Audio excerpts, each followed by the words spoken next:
Exercise 1.5 question number 3 প্রদত্ত বীজদ্বয় দ্বারা দ্বিঘাত সমীকরণ গঠন করুন।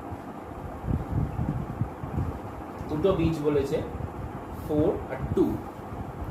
এরকম প্রদত্ত বীজদ্বয় দ্বারা দ্বিঘাত সমীকরণ গঠন করার নিয়ম হলো x² মাইনাস বীজদ্বয়ের যোগফল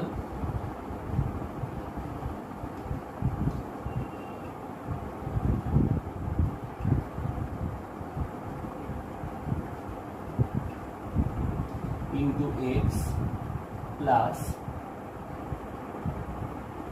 বীজদ্বয়ের গুণফল equal to 0। এটা হচ্ছে আমাদের